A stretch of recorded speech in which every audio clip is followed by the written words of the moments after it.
This podcast is sponsored by nobody.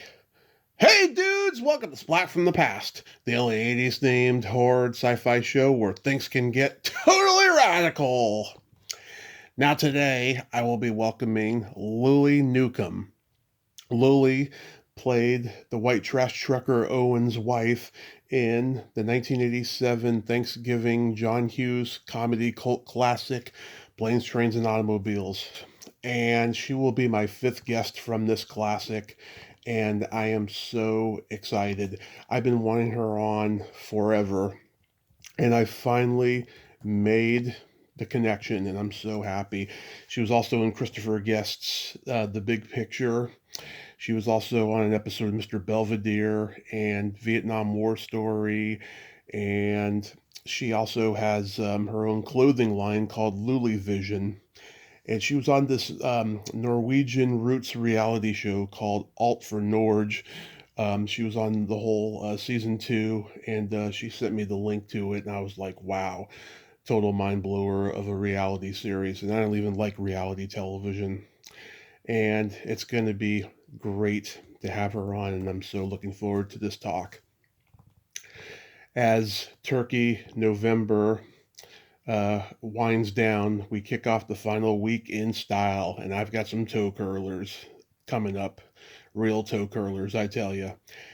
Also, happy birthday, past guest Deborah Lamb, who played the stripper in Planes, Trains, and Automobiles. Her scenes were cut, but I still love her nevertheless. Also, rest in peace, legendary German actor Udo Kerr. He was both Andy Warhol's Frankenstein and Dracula, and billionaire Ron Camp in Ace Ventura, Pet Detective. He smelled terrific. Also, rest in peace, reggae legend Jimmy Cliff. That was sad. I loved him in Club Paradise. I thought him and Robin Williams had great chemistry.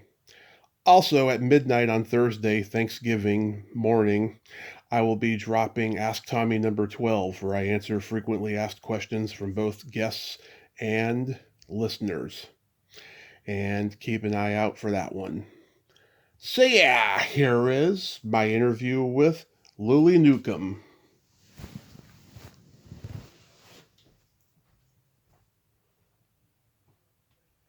So, going back in time, did you gravitate toward acting early on in your childhood? Oh, as a child, no, but as a teenager, yes. As a child, I was happy to be an artist and a farmer, small farmer, up in north of Seattle. Mm-hmm.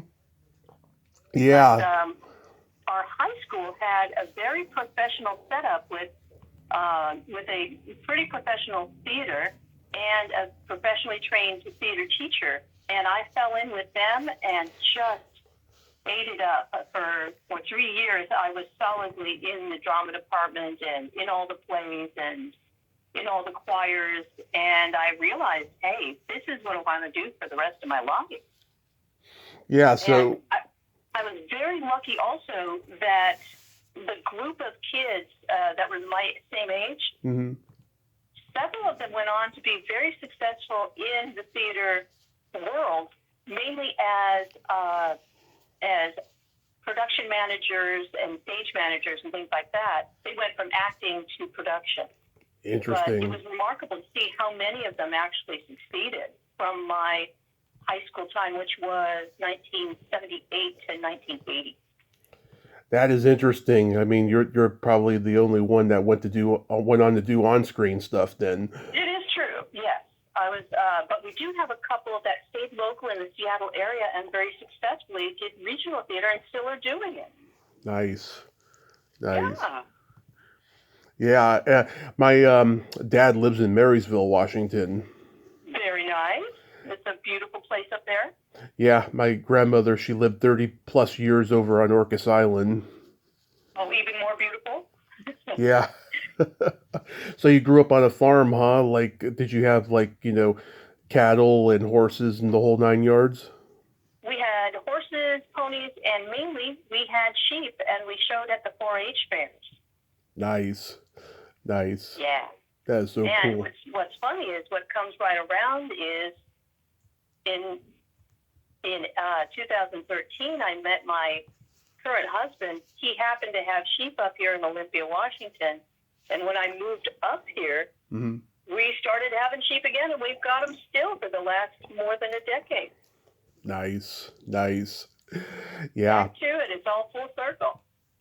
Yeah, I remember when I was a kid, we had we took a tour of a farm, um, and we were told, yeah, farming life is a very healthy life and very, very different from the technological world.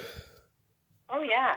It very much is. In fact, when I got into showbiz, I had a feeling that I was on a super long vacation. Like there was a certain amount of non-reality Yeah. to it. And well, there's a lot of non-reality to it. Yeah. And when I got back to the farming land, it felt like I had just like, oh, I'm back in reality again. And I felt grounded. That's really what I felt. I was never feeling grounded when I was in showbiz. Now, did you attend college after high school? I did not, because during high school, and this is something that's been, I've noticed that it hasn't been out into the world and on the internet. Mm-hmm. I went and worked as an usher at the Fifth Avenue Theater, downtown Seattle, Mm-hmm. and a lot of touring shows came through. And one show came through with David Cassidy called Little Johnny Jones. Huh.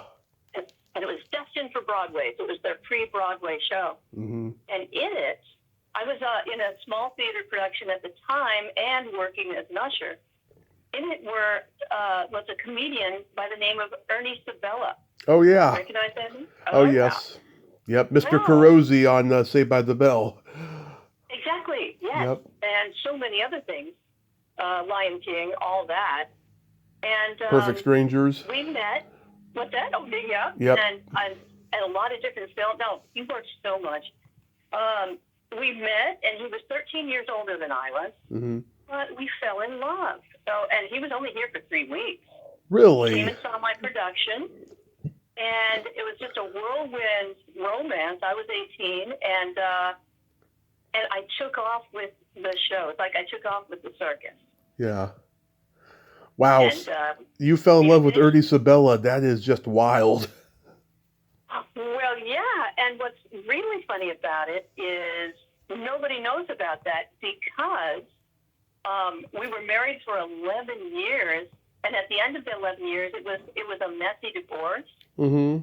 And he never talks about it, and he pretends that it never happened. But it was an amazing 11 years, let me tell you. Oh my God, that is so crazy. Oh my God, so you were married to him when he was the logistics guy in City Heat. Everything. Yeah. He worked every single week. Oh my gosh, it was amazing. He was so busy. He met everybody. He worked with everyone. His only line in that movie is mm-hmm. Yes, he was kind of a one line wonder at the beginning of his career. Yep. But one of the things that made him so special was he was kind of like Danny DeVito, and Danny was really hot at that time. Oh yeah. And Ernie would walk into an audition, and the rest of the actors that were waiting for their time, they'd all groan and go, "Oh, come on, Ernie, I got kids to feed." They knew he was going to get the role. Wow, that is wild. And also, one of the great things about being married to Ernie, we got married in 1984, was we had the same sense of humor. So we were laughing ourselves sick the whole time. Yep. And we lived in so many different places. We were doing the very 1980s bi-coastal thing, where he had an apartment in New York, and then we'd come out to L.A.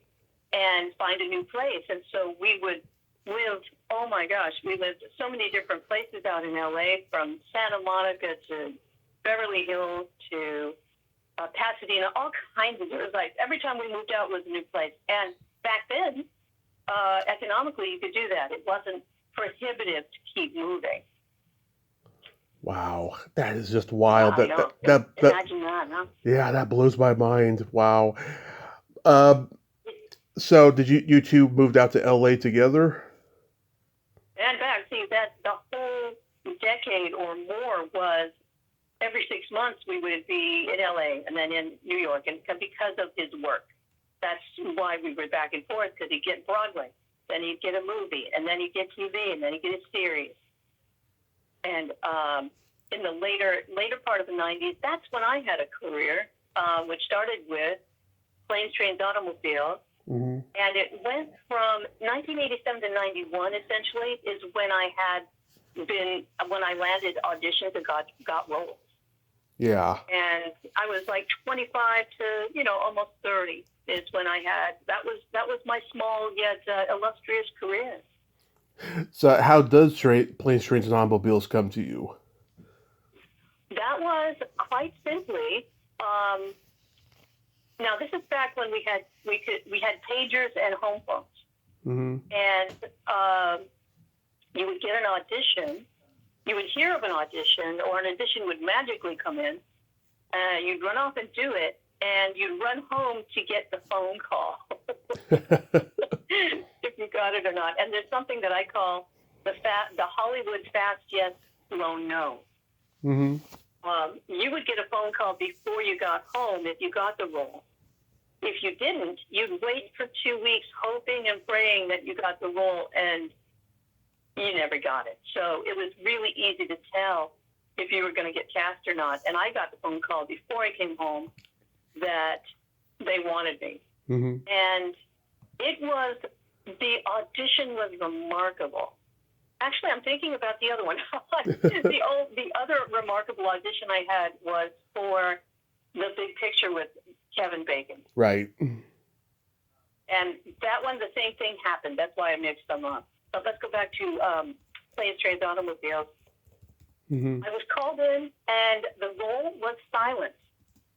And so it was teamed up with another fine actor, and we acted in front of the casting director and the director, and they were looking for qualities. And that's mainly when you're auditioning for smaller roles. They're looking for the quality that matches what's on paper and what their vibe is. Right.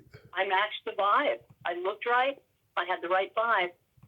And when I got on set, I was surprised to see that the actor that I auditioned with did not get cast because he was fantastic. Mm-hmm. But Dylan Baker, who got cast, was even better. Oh, yeah. Oh, my gosh. And you know him. He went on to be very successful. Oh, yeah. He was perfect. He had the perfect face for that. And he's a New York guy, too, which is funny. Totally. Yeah, New York guy. And we got a chance to just hang out for hours and hours over that 3 weeks because we were on what's called second unit. Mm-hmm. You know what that is? I've heard of it. It means you get all dressed up and ready to go, and for days and days and days, they don't call on you because your second unit, in case they have time, they will film the second unit. First unit's always going to go first. Mm-hmm.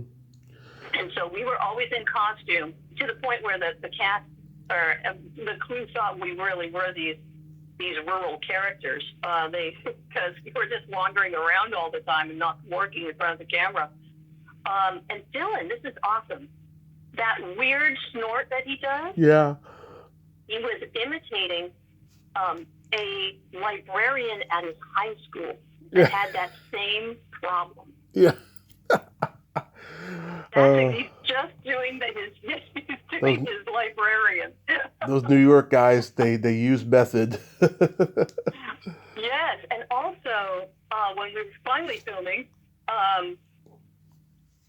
the director, he liked to play tricks on Steve Martin. Mm-hmm. And Steve didn't really like it. You could tell Steve just was like, God, I hate these practical jokes. Mm-hmm. Well, one of them was when Dylan spits into his hand and shakes Steve's hand. Yeah. That was real. Yeah, it looks it. That was a joke that the director told Dylan, hey, I want you to spit that chaw in your mouth and really quick and catch Steve so we get him on film grabbing your crow's hand. Dylan said, okay. And they did it, and afterward Dylan goes, oh my God, I hope Steve doesn't hate me now. Oh my God, he got Well, it really went down a hole. It's like, oh my God, he's going to blame me. He's going to blame me. But it all worked out. But if you look at Steve's face during that small shot of his disgust, that's real. I can tell. Because Steve is a germaphobe. Yeah. And so that really got him. And he was gone for about 20 minutes washing his hands. Oh, man. Oh, man, that's hilarious. What was John Hughes like as a director? Oh my gosh, he was just the best. You can tell why he was so good at the teenage films. Yeah. He had this tenderness with the actors and the children. We had a couple of children. One was in the cab with us, and how he treated them, they just calmed down and smiled. And I calmed down and smiled. He was absolutely delightful. And working with, of course, two huge stars like Steve and John, he just let them go crazy. But the taking care of part is so rare in Hollywood and so appreciated. I really went away thinking this guy is absolute gold. He was fantastic. Yeah, I mean, he was a guy who understood humanity. That's why his movies were so successful. And this movie is his odd couple because up to that point he had done 16 movies in a row, and he made somewhat of a quantum leap in his writing with this movie because it doesn't have a lot of irreverence in it, some of it, but not a lot like the previous movies had. I mean, this is just a straight up humane project, about loss and about gain and all of that stuff. Well, also, yeah, because of the actors involved, he let them improvise so much. The first cut was 3.5 hours long. Yeah. And all of it was comedy gold. He had to cut so much out of it. And I actually had a line in that movie. That's what I was going to ask you. I was going to ask you if you had a line because all you do is get out of the car and you slam the door after he says that you're short and skinny but strong. Yeah. Yep, and that was all improvised too. And so he let us all improvise. So the script itself was more an indication of what he wanted. Yeah. And then with some key lines, but the actors went nuts. Of course, John Candy would.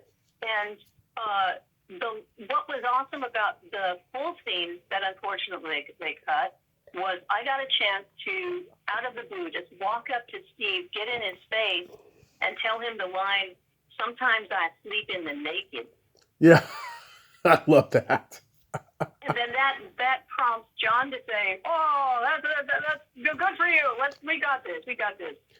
So. And that's why you also see, as they in the scene when they're pulling the trunk to the back, I'm standing out of place. Yeah. I had just finished my line with Steve. Yeah. Now, I understand why they cut it. They had so much comedy gold from the other actors in the other scenes, and there's entire actor scenes that are gone. All the different people that they met along the way. We're lucky we still got ours. Yeah. But they had to concentrate on the stars. And so they cut all the funny stuff out that they could. At first it was like, hey, this was awesome when everybody got a chance to, have their moment. But it's a film about, Steve and John. So, okay, all right. Yeah. I mean, working with them had to have been the biggest, career highlight for you. Oh, my gosh. But now, I'll tell you, Steve's a weirdo. Yeah, I've heard. Yeah, he, when we were working with him, I would see him over in a corner practicing facial tapes. And that seemed weird. It's like he's over there doing surprise. He's over there doing disgust. And I thought, and I remembered that this was really his first foray into a super serious role, or more the straight man role. because he was the wild and crazy guy all that time beforehand, and this was like his big, I'm a serious guy. Yeah. And so you could see that he was training himself on, hey, what face do I want? And also, he was not super social. Right. He was a little frightened for his reputation, and there would be crowds of locals behind the barricades trying to take pictures of him, and he was very uncomfortable about that. Right. Because he was such a big star. And working with him, he was very dependable because he would not do a lot of improvising with you outside of a certain realm. He wouldn't go wild and crazy with you. And so obviously it was, he's not a trained improviser like John. Right. He was methodical. And working with John, if you've seen his most recent documentary. Not yet. I want to. Oh my gosh. Run out and see it. It is so true. Yeah. And there's one part where Catherine O'Hara says he made everybody feel like they were $1 million. And so when people would come in to audition for, say, Second City, and he was there, yeah, and they didn't get cast, they would go away saying, well, at least John liked me. Oh. And it's really, really true. And I experienced that. There's a scene that did not make it into Planes, Trains, Automobiles, which was when we actually arrived at the train station with the trunk and with the guys. I took that trunk out, put it on my back, and marched it over to John and Steve. Mm-hmm. And that trunk was about 40 or 50 pounds, and back then I wasn't even 100 pounds. And we did it several times. And I got injured. Oh, my God. Yeah, I got like a migraine and a crick in my neck from hoisting that thing. And I learned something there. It's like, you know what? You can kill yourself for showbiz, or you can actually have some boundaries. Right. And tell them, hey, I'm 100 pounds and this is half my weight. We're going to do something else, guys. But when you're, in showbiz for the first time, you don't realize they will take it as far as you will let them take it. Yeah. Luckily, the injury happened, started hurting me after we did some filming. But once I dropped that trunk at John's feet, he stuck his hand out and said, thank you very much. Really appreciate it. Thank you very much. And all I did was stare at his hands. Yeah. As the character gets very dumb. And they said, cut. John looked at me eye to eye and said, wow, you're good. My uncle was a close friend of John's. They both died a year. They both died a year apart, and I unfortunately didn't get to meet either one of them. He was a cameraman in Hollywood. Oh wow, that's so great. Yeah, but I never got to meet them, sadly. But I do want to see the documentary because he was one of my heroes growing up. I just love. Yeah, you got to watch it this week. It's a tearjerker, but it's also heartwarming and nice to know that there are people in the world that in a cutthroat business, you can still have your humanity. Yes. I've met a lot of actors that went on to be successful because of being married to Ernie and how much Ernie worked.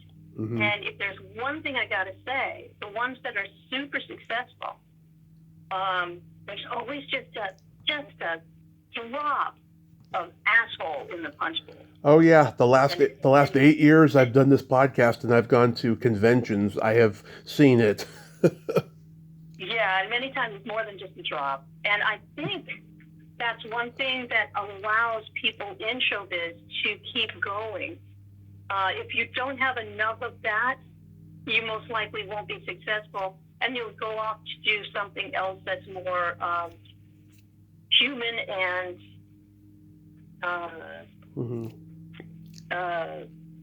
kind. I can say that my time in showbiz in the 80s and 90s, I got a real taste of the ambition that you need to succeed and just the raw luck. Oh my gosh, it's about 99% luck. Yeah. Is it true that they had there are some technical issues that the cameras froze in the snow? Oh, with planes, trains? Yeah. Oh my gosh, yes. We had such issues because we were outside filming so much. At least in Kankakee, Illinois, that's where our scene was with the Braidwood Inn, Mm-hmm.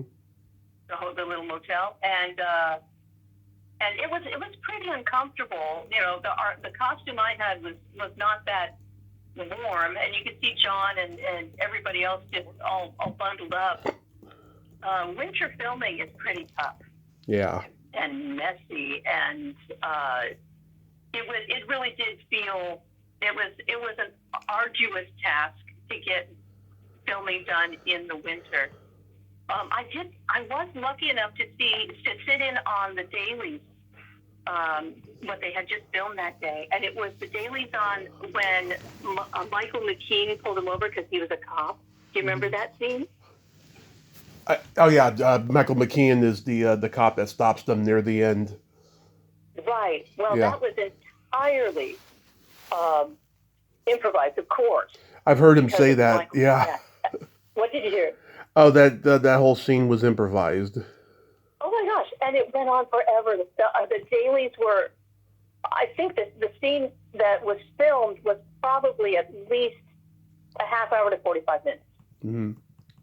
And when you see it cut down to a film, what is it? You know, maybe a minute or two? Yeah. And that's how the whole film was. Everybody got a chance to just go wild. And so there must be another 2 films out there, you know, on the cutting room floor. Yeah, I mean, I've seen some deleted scenes from the movie. I always wondered why Gary Riley broke into their hotel and stole their money. He was the pizza boy. I did not. I would have never put that together if I hadn't seen it on YouTube. Oh my God. I know. It's crazy. It's like there's so many other plot lines. Yeah, it's crazy. That dog looked ferocious, was he? Oh, that's a great story. Those dogs were from Magnum PI. Oh, okay. That was a big show back then. Yep. With, what's his name? Tom Selleck. Yeah, Tom Selleck. He was huge. And it was the same trainer and I believe the same dogs that they used in Hawaii. So I got a chance to hang out with the dog trainer a lot. And the dogs were so well behaved. They were professionals. Right. Yeah, Wow. and it was awesome to hang out with them. And I forgot about that part. Oh my gosh. Yeah. I've talked to 4 other people from the movie. Have you? Couple people that were cut. Susan Isaacs, who played John's wife, she had a flashback scene that was cut, she told me, but she worked with him again later on Delirious. And Richard Hurd, the great character actor, I interviewed him 2 weeks before he died. He was cut out of the movie. I think he played Steve Martin's boss. And oh my God. I never got to ask him about it because he kept asking me questions. And he had worked with John in Summer Rental. I wanted to ask him about that too, and I never got to ask him. And then Deborah Lamb, they go to a strip bar, and Deborah Lamb's the stripper. She said that one of her favorite experiences ever was working with John Candy in that scene. He was just so great, she said. And exactly. Larry Hankin, who played the cab driver that takes them to the hotel in the first 20 minutes, he had worked with Steve and John previously, and he said it was a fun, laugh out loud day. He told me. Oh yeah. See how lucky I am that I even made it on screen? Yeah. And also Troy Evans. Do you know that actor? Oh yeah, I know Troy. Yeah, he was cut out of a couple John Hughes movies, including The Great Outdoors. Exactly. Yeah, Troy was awesome. We hung out, me and Dylan and Troy. We were stuck just hanging out for, days on end. What a funny guy. And he was just, I'm so glad he went on to be such a working character actor. And both him and Dylan, I mean, good God, watching them, just their screen work explode has been awesome. Troy's story about how he got into acting is mind-blowing. Do you know it? I'm sure he told me. He had a pretty rough and tumble life. Yeah, he spent a couple of years in jail being falsely accused of murder, and as soon as he got out, he went into acting. Yeah. And he is absolutely knockdown funny. Very, oh my gosh. very. And hardcore. He doesn't take any guff from anybody. He worked with Steve in My Blue Heaven, and he's one of his mob buddies. And like they're all having lunch at this fancy place, and he like opens up a roll and says, "What the frick is this? A pop oven? There's nothing in it." He's so awesome. And unfortunately, his scene got cut out to the point where he's just some guy that crawled into a truck. Yeah, I wouldn't have even known he was in that movie if he hadn't told me. Exactly. And he had a big scene with Steve. It was big. And, just also back then, the amount of actors that were out there was a lot smaller. Yeah. And you can tell because they reused them, Yeah. It was a smaller community. And so you'll see that they have worked with the big stars all along, and that was a very comforting thing back then. It felt like you had a shot back then. Right. You had a shot at stardom or whatever, but I always went into this wanting to do interesting roles in quality films or stage. That was really my focus. And I can say, even though my career was short, I got a chance to deliver on them. Right. I mean, nobody wanted to do bad work, and everybody was given shots. I mean, comedians were getting development deals for their own sitcoms, and they were either playing the friend on the sitcom or even a dramatic series. I mean, there were so many opportunities back then. Now it's weird. It's a weird world that they're in today. Yeah. Well, and also think about it, that back in the 80s, the mid-80s to 90s, there was a shift. Mm-hmm. And unfortunately, my career got caught up in it. And the shift was going from interesting actors to fashion models. Right. And so the look started to change to glamour and beauty, both male and female. And the roles that I got were girl next door or goofy kind of character-y girl, but I didn't fit the mold. Mm-hmm. And so it's not surprising that as it shifted, there was no longer a role being written for someone like me. I wasn't ugly enough to be the character girl that everyone can laugh at, and I wasn't pretty enough to be a supermodel Antonin. But you were a cutie patootie, and that's all that mattered. Exactly, and there was a place for cutie patooties, in the 60s, 70s, and early 80s, but if you look now, there is nothing like that. You've got beautiful fashion models in NCIS that are, supposed to be rocket scientists. And it's like, come on, guys. It makes me gag. Yeah, it's really too bad. And you look at films in other countries where they still use actors with normal faces. And I miss that. Frankly. I do, too. You guest starred on one of my favorite sitcoms, Mr. Belvedere. How was that experience? Oh, my gosh. Have you found that somewhere on YouTube? I saw it when it first aired. I saw it in syndication many times, and I saw it on YouTube the other night. Oh my gosh, I'll have to look it up because that was a starring role in Mr. Belvedere as a goofy character girl. You're a nerdy girl, yeah, and you recite that poem, "Spaceman, Spaceman." Yeah, and that was so much fun working with him, and I got him to sign an autograph. And so Rob Stone? He was in the producers, the film. Do you remember Mr. Belvedere was Christopher Hewitt, director of Springtime for Hitler. Right, Christopher Hewitt, and he had just done Fantasy Island before Mr. Belvedere. Exactly. And what a professional he was. He was fantastic. Such a stage actor. He was awesome to work with and so reliable. Every single take he did was exactly the same.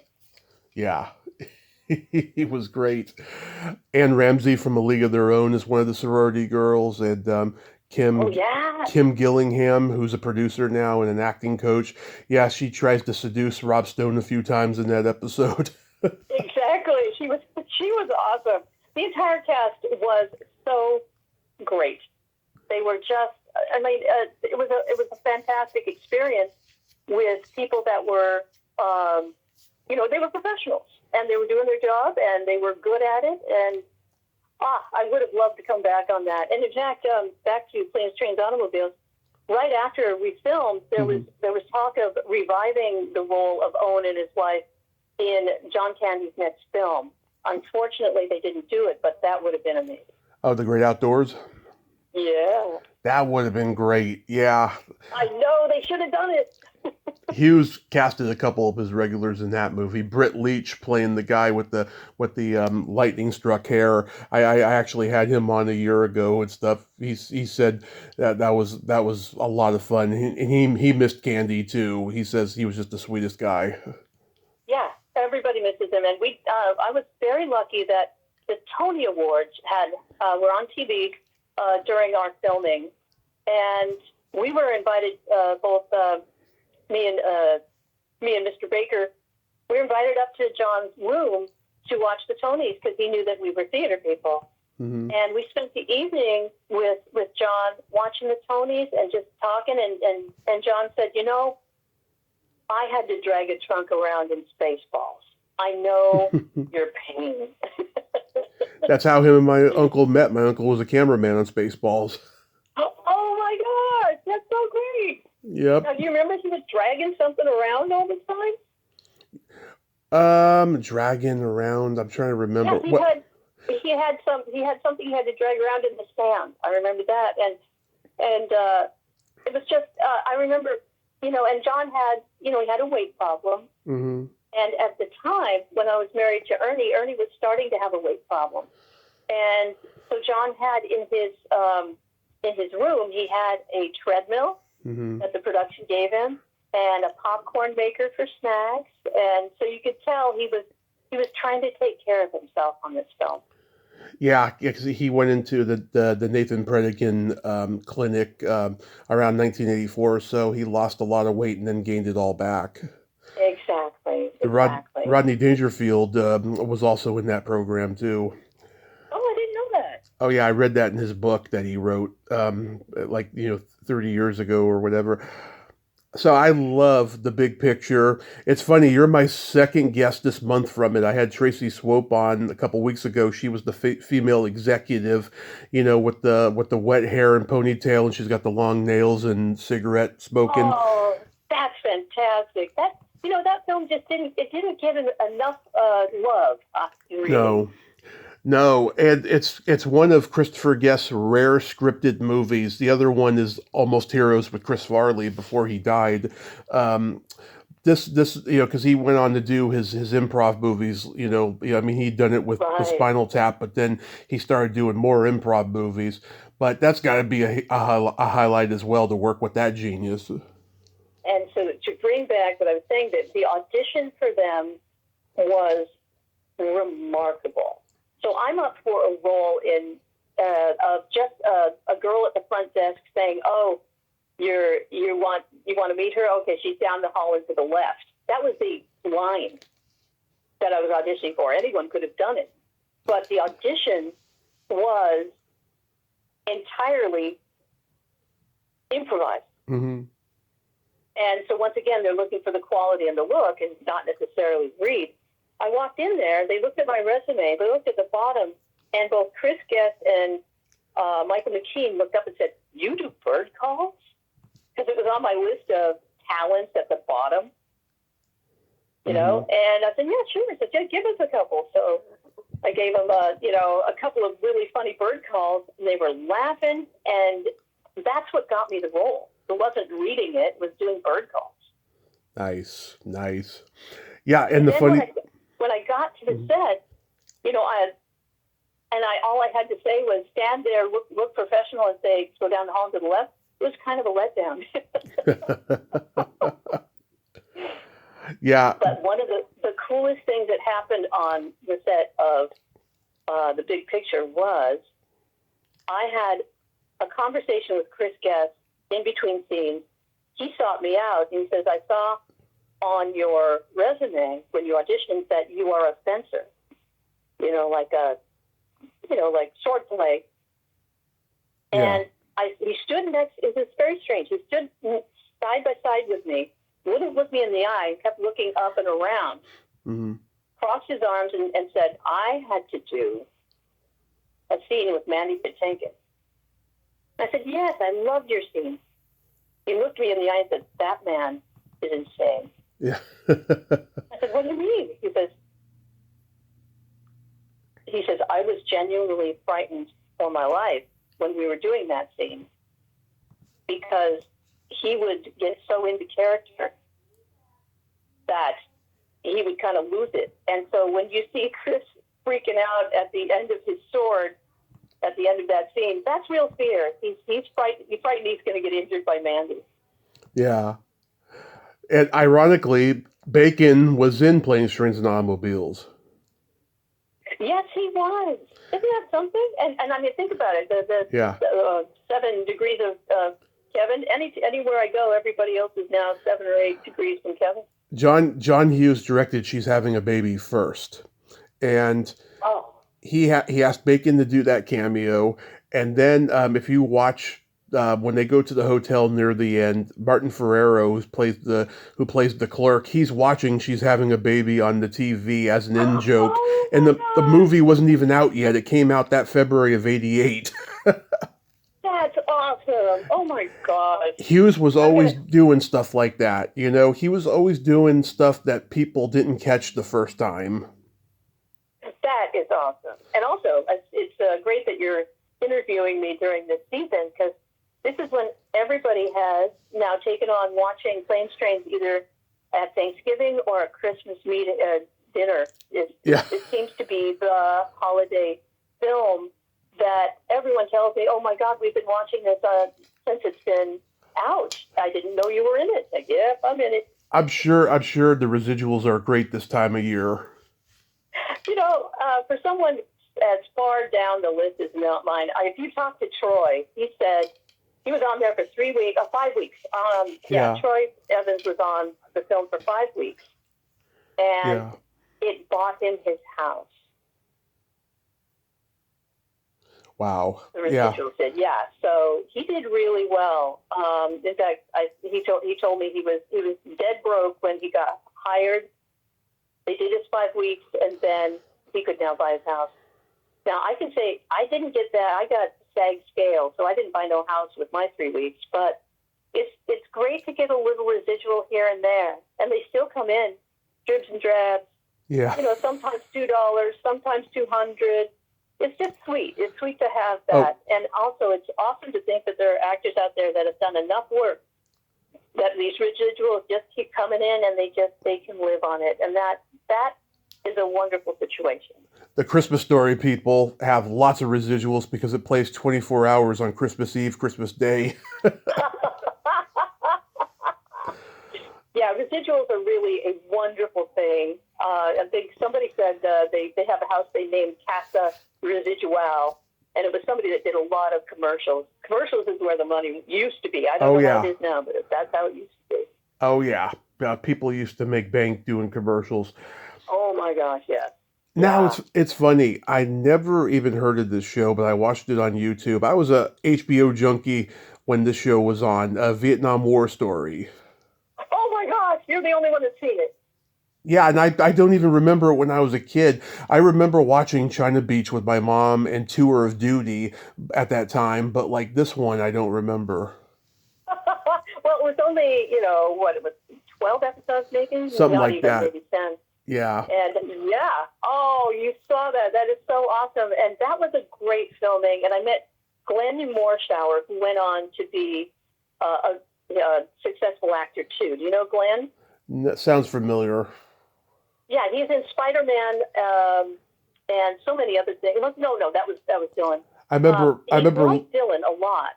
He's the kind of the big rectangular face actor. Yeah.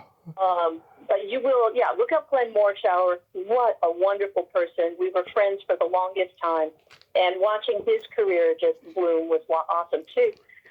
He was one of the doctors in there. Redhead. He's a redhead, so it's easy to tell him apart from everyone else. And that film was fantastic, filming that. We had to actually learn how to be nurses. Yeah. And we dealt with amputees so that they could dress it up and look like their leg is all mangled or gone. Yeah. And many of the amputees were motorcycle crash victims, which is sad. It's sad, but yeah, I they mean, also brought in folks from down at the Marine base, just north of San Diego, mm-hmm. as extras. So, that was a wonderful filming. Yeah, I mean they generally do use real amputees for certain things and stuff. I've interviewed one, so I know. Yeah, like you got those hair curlers and you got a banjo and you're talking about bra size. That is my own banjo, by the way. Oh, nice, nice. Yep, I used to play my banjo a lot. In fact, I brought my banjo to planes, trains, and automobiles with the intention, if there was a moment, that I would play with Steve. Yeah. But that moment never happened because the actors and crew were in one hotel, and I believe that he would stay in Chicago and get driven into Kankakee, because he was a big star. Yeah. Yeah. Laura Harrington, so talented. I remember her from Maximum Overdrive. and this was actually the last episode you were on, and Leslie Linka Glatter directed. She's gone on to have a good career. Yeah, so many of them have, and that was really awesome to see. That if you want to call it, that's my class, Mm-hmm. The class of 91 or 90. Yeah.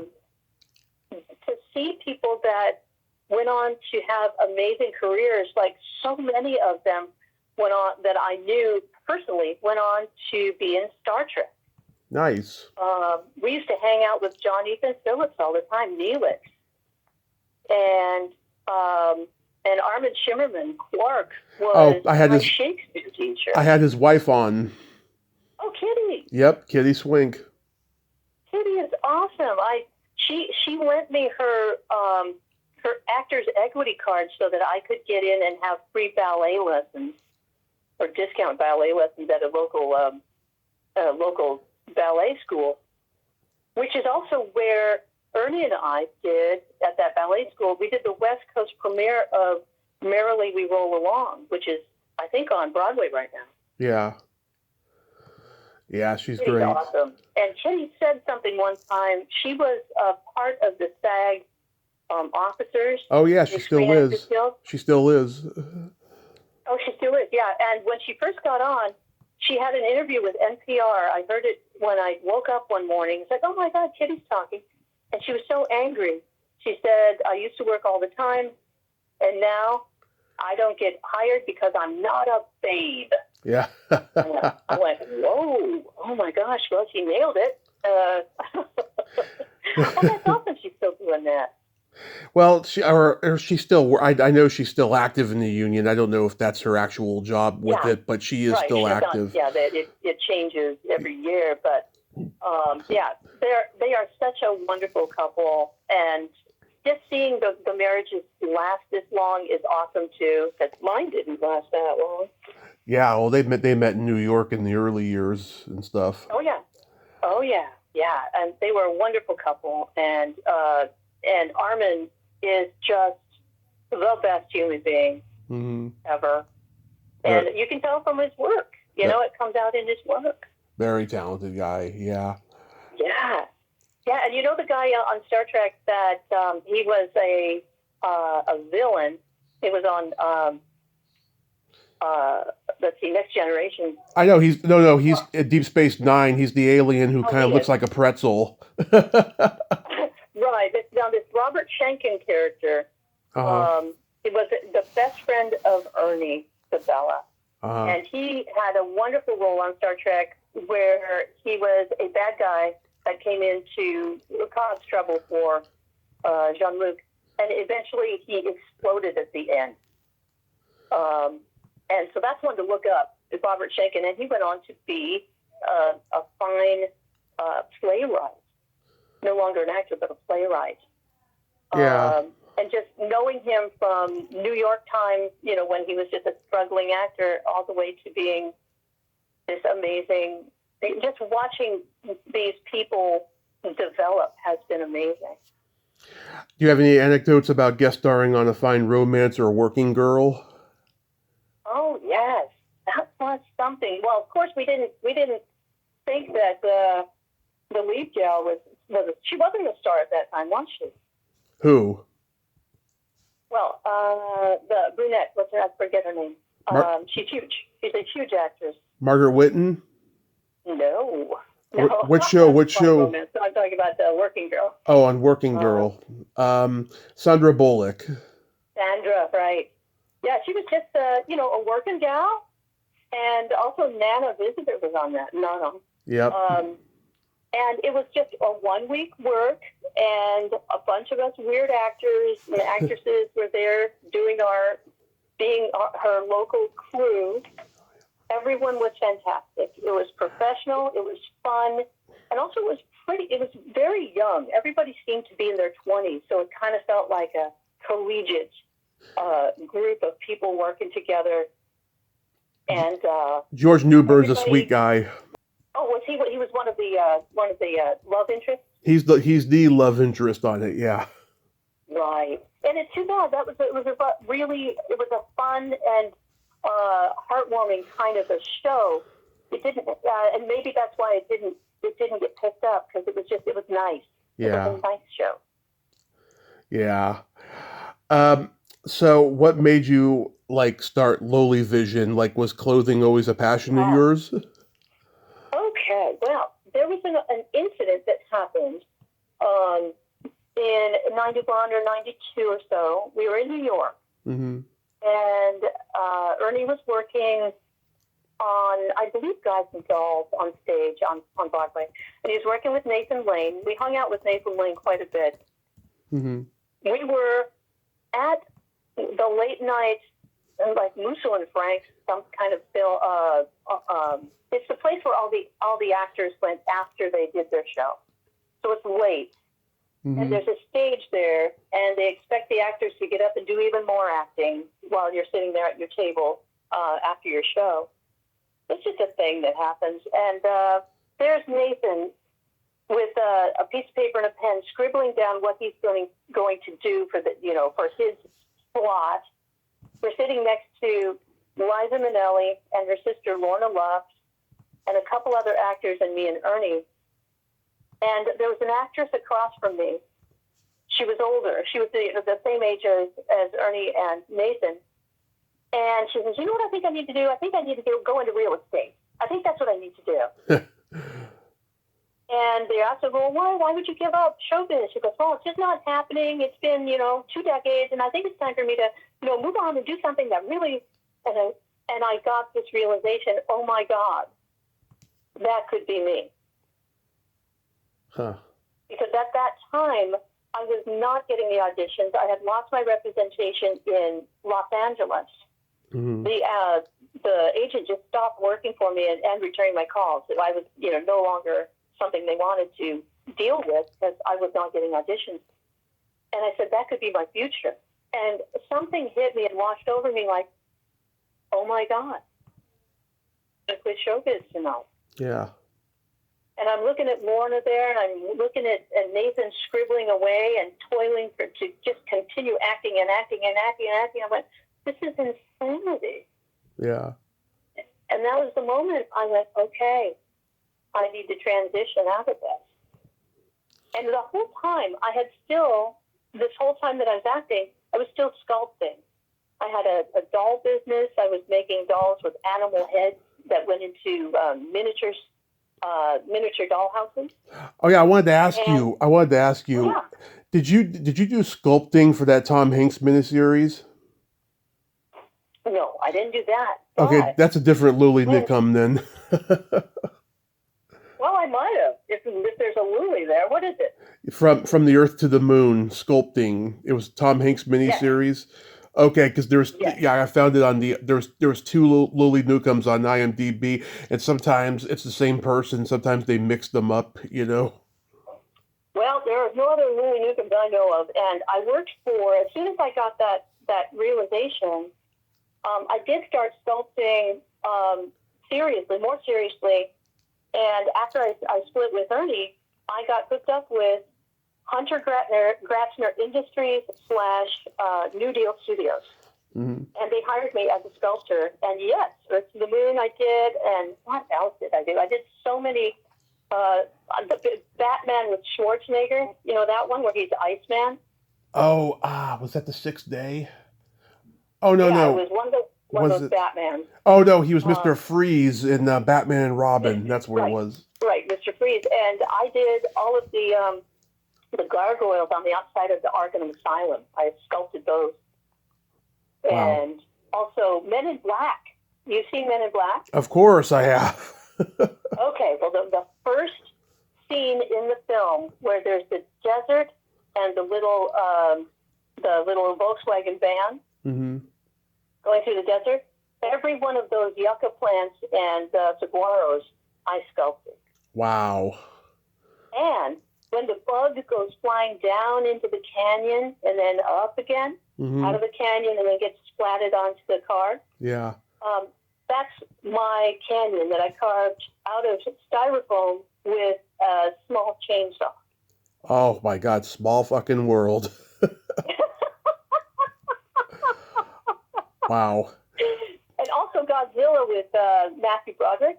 Mm-hmm. I had to find to see if you had any other work because I run into that all the time. There's like, yeah, their IMDb is not complete, and then I find out that there's a separate page for the other work and stuff, and there's 2 or 3 of them or whatever. And so I'm so glad I found that. And all it had was that Tom Hanks miniseries. It didn't have these movies you're mentioning. I know, it's so weird that you just don't get, you don't get you're so far down into the list of people that sometimes it doesn't register anywhere else.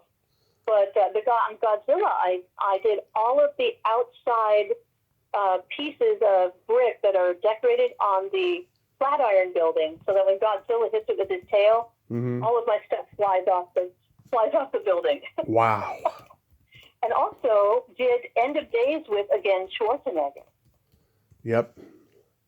Did the people in the train, and also did stuff in the church, the large hero shots in the church. So yeah, working with Hunter Gratzner was awesome, because also it was, what's that, Pitch Black. Did Pitch Black. You can't really get, this is what I say about my work with Hunter Gratzner is I got a chance to make all of the really careful and detailed things, and then they blow it up. Oh, shit. So you don't really see it, but it needs to be authentic. Mm-hmm. And so Pitch Black, I made all of the people that were in the cryo units that as they were crash landing on the planet, the cryo units fell out the back. Yeah. And you can't see their faces, but they wanted me to sculpt faces of Siskel and Ebert.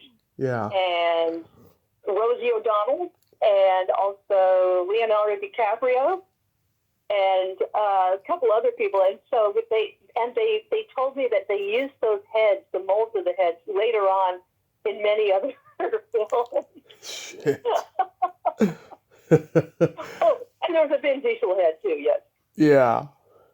So has business really come a long way since you started Lulie Vision? So what happened with that is I was doing dolls and stuff even when I was working for Hunter Gratzner. And I don't know what happened to them. After they won all their Oscars, I think they closed shop. I've been looking, I can't find that on the internet. And they were wonderful folks. They were folks that I worked with from before Hunter Gratzner. They had a company called Low Tech. And so watching them grow from a tiny garage to Oscars has been amazing too. And the Lulie Vision stuff was all the way through, just sculpting, making dolls, making artisan dolls. Mm-hmm. I started doing museum work, and Richard Simmons actually bought one from me. And that was interesting, going to his place. Mm-hmm. He was amazing. I got to go up to his place in the Hollywood Hills, and he bought a little boy clown doll for a friend of his. Okay, you scared me for a moment there. Go ahead. Yeah, I've met a lot of strange folks. We all have. He was awesome because he told me about his hairy fairy or his spiritual side that you didn't hear him talk about. Mm-hmm. But he was somebody that he could read people's auras. Yeah. And he said that he actually read an aura of a gal that was standing in a line for a movie once and said, "Go to the hospital right now." She goes, "What are you talking about?" I said, "Yep, go to the hospital." She went, and it was just right before she had a heart attack. Yeah. But, yeah, it was remarkable. It's like, and he looked at me. I was pregnant at the time because I was with my second husband. Mm-hmm. And he looked really serious. And he looked at my belly and he said, "She's going to be okay. She's going to be okay." I went, "Oh, God, now what?" Yeah. Yeah. And luckily, nothing happened to the baby, but still, he saw something which freaked him out. Yeah. God. I still can't believe he's gone. That was just that. I did not see that coming. Well, how old was he? I mean, 70s. Yeah. Well, I'm sorry to say, that's kind of when those things can happen out of the blue in the 70s. Yeah. And now that I'm 63, I'm looking at it going, wow, that could happen to me too. Watch out. Yeah. So that's so cool though that you've got your own clothing line and all of that stuff. That's right. That's a So what happened was after I was working for the sculpting, I got into costuming too because I've always sewn. I have a skill of sewing and spinning and weaving and all that homespun stuff I've always done. And in 2002, a friend of mine hired me to help her make costumes and festival gear for the Burning Man Festival. Right. And you know about that. And everybody knows Burning Man. Yes. And I went for the first time in 2002. And the last time I went was 2018, and I went, oh gosh, about 15 times. And there was a market for big furry coats because it gets cold out there, and you have to look fabulous. Right. And so I started a business of making big furry coats, and I did that from the year 2000 to around the year 2013. Mm-hmm. And sold them on Etsy and at private sales, and actually supported myself pretty well with that. Now, you don't get rich, but, it pays the bill. Yeah, but, I mean, you've lived to tell the tale, and that's so amazing that you got to do that. Now, I ended up watching the entire season of Alt for Norge. How on earth did you get to do that? Okay, this is wild. Mm-hmm. So I married Ernie. He was an Italian. And then my next husband, his name was Jim Diorio. He was an Italian. Uh-huh. And then we got a divorce, and I'm a single mom. Mm-hmm. And I'm going, what am I doing, being attracted to these Italians? I'm going to try a different type of man. I'm going to try Scandinavian because I have Norwegian roots. Yeah. And so I started kind of looking around and making myself open to dating Scandinavians. Right. And as that happened, other Scandinavians are saying, I was in the Scandinavian world now, and one said, "Hey, Alt for Norge just came up. You need to audition for this." And that's how that happened. I just changed my dating pool. Yeah. And that information came my way, did the audition, got the job. And it's important that you still have relatives over there so they can do that. You have to have them. Mm-hmm. Because if you win, they throw you a party. So you did it. Lucky. You did it with the motivation of meeting your next husband. Yes, and guess what happened? Well, you did meet your husband, but you also got to kiss a girl. No, that was required, man. We had to do that for that competition. I'll do anything for the competition. Yeah, I was gonna ask you, do you identify as bi? I do not. Oh, okay. But I did get that feedback from that episode. I had a couple of fans say, "Well, I thought you played for that team." It's like, no, guys, that was acting. I was turned on. I liked it. Go ahead. I don't know if you know though, in season 3, there's a man named Al Herrickstead. I watched the next episode of the first one of season 3 very briefly, and I noticed, yeah, that's the husband. I noticed. That's my husband, and that's how we met. I saw him. We did our show. Mm-hmm. It aired. He watched. He got hired, and then I watched his show and went, "He's interesting," and he thought, "She's interesting," and he was long haul trucking. And came through LA. And when we met, it was love at first sight. Oh. And we've been together ever since. Beautiful, beautiful. That's so beautiful. And I got to see a little bit of nudity in that episode that you sent me and stuff, which is funny. I used to be a regular at the nude beach in San Francisco, where I'm from. Well, in Norway, they don't give a flying rat's ass. They let it all hang out there. I love it. It's a wonderful, wonderful country. It's as big, there's as many people as like people in the state of Minnesota. And you have to keep remembering that a country they're that small and we're that big. And so their culture and their media is more local. Yeah. And it's more, even though they have the dating shows where they go to the island and, they do that awful dating show thing, they have a whole team of psychologists to help the people that just went through that experience get out of it again. I don't know if we have that here in America. We think we just ruin lives with reality shows and then just let them lay there. Yeah. That is so awesome. Yeah, it looks like a beautiful country over there. It reminded me of Germany. Germany is a beautiful country, too. Oh, yeah. It's stunningly beautiful. And one of the really cool things about doing that show was getting into the ancestry and just feeling a part of the larger group of your ancestors.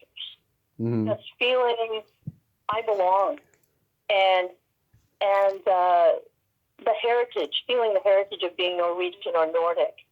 It's something I never really got into, but once you do a show like this, oh my gosh, the folks that we have done the show with, especially in the Seattle area, we get together every year and do the parade up there in Ballard, the Nordic parade. Uh-huh. And it's just a feeling of being included that I had never felt before. Oh. It was awesome. It is awesome, yeah. That is so awesome. So what do you got? What do you got going on these days that you could mention? Well, being 63, this is where the boring part of life comes in. I am hurtling toward my 65th year, which would be retirement, and I made the decision to put the art on hold and get a money job to help with the retirement stuff.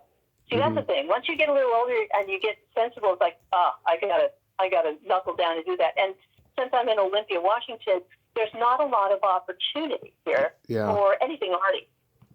And so I have been working at the school district. How do you like that? Yeah. Is that boring? Yes. Does it pay a lot better than art? Yes, it does. Yeah, so you like... and I figured, hey, I had my entire existence to do exactly what I want, and I'm willing to put in 5 years of blue-collar toil. At the end of my career, I'm happy to do it. So you like working in the school district? Yes, I do. I'm lucky that I'm working at swing shift, so I don't have a lot of people to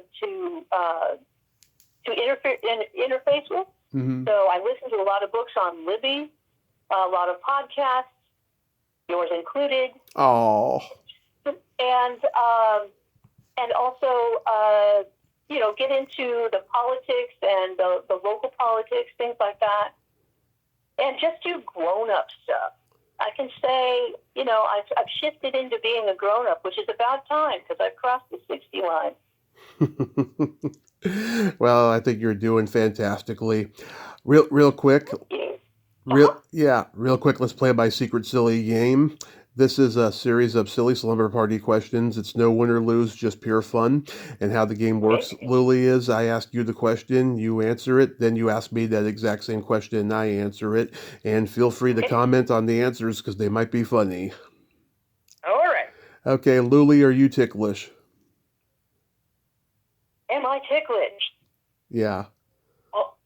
Only in certain parts. Okay. Tommy, are you ticklish? Yes, I'm very ticklish. Is your belly button an innie or an outie? My belly button is an innie. So, Tommy, is your belly button an innie or an outie? It is also an innie, and it's very deep. I call it the bottomless pit. What color are your toenails painted? My toenails are painted an iridescent pink. Love it. Tell me, what color are your toenails painted? They are brown with a clear coat because it's Thanksgiving. Nice. Yep. What would you say is your best personality trait? My best personality trait would be, I'd say, two things: optimism and willingness. Oh. So, Tommy, what's your best personality trait? Well, being that I'm a Gemini, I have empathy and I have no filter.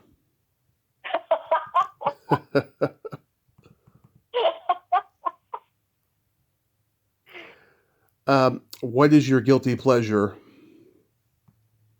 My guilty pleasure is doing artistic things of no consequence. Love it. So what is your guilty pleasure?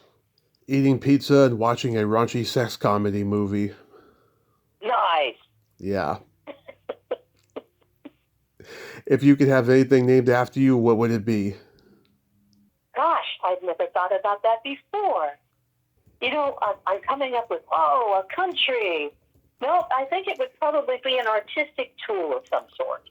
Okay, that's good. So, if you could have something named after you, what would it be?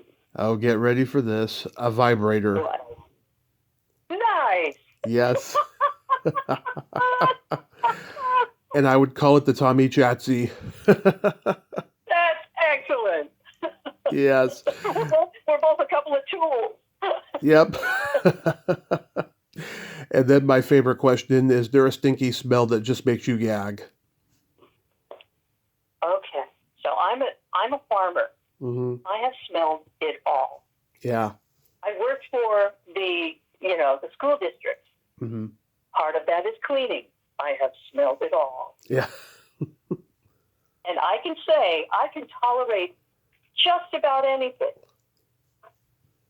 So this is a tough one because I have to come up with something that I can't tolerate smell-wise. All right, what is it? What is it? Yeah. Gosh.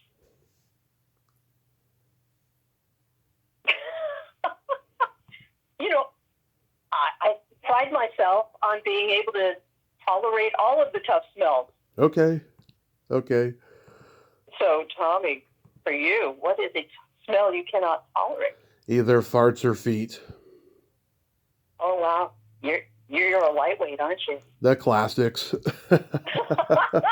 Yeah. Yeah, I'm half Italian, so in my family, everything stinks. Very sensitive to smell. I get it. So, baby poop is on that list for you, isn't it? Yeah. The worst. I have a joke for you. Okay. What do you call a boy that doesn't masturbate? I don't know. What do you call it? A liar. That's right. I'll be here all week. Boom. Eat the veal. Lulie, thank you so much for coming on today. You are just so delightful and just a lot of fun. Oh, thank you, Tommy. It was wonderful to get my history together. I had forgotten so much of it and ignored so much of it because I've had so many different Cat's 9 lives. Yeah. And there's tremendous amount of stuff I haven't even shared with you because I can say that I have lived life 110%, from showbiz to Burning Man to skydiving, stuff we didn't even talk about. And I am very happy to be able to share that with you and your listeners and just to be proud of what I've done so far. I could tell you've lived lives 110 degrees, and you will continue to do so. Let's stay in touch, and you have yourself a happy Thanksgiving and the rest of the holidays, and be safe out there. Thank you, and enjoy watching Planes, Trains, Automobiles with everybody else in America. Yay! Absolutely.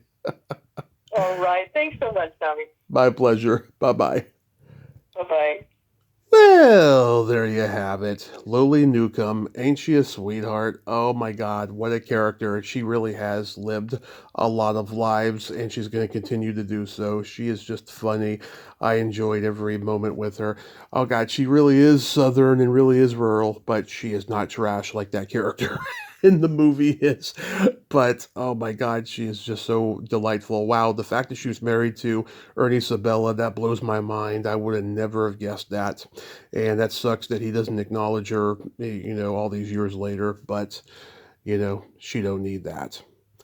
Well, until next time, this is Tommy Throwback Kovac saying there's no shame in living in the past because the present sucks. Later, dudes!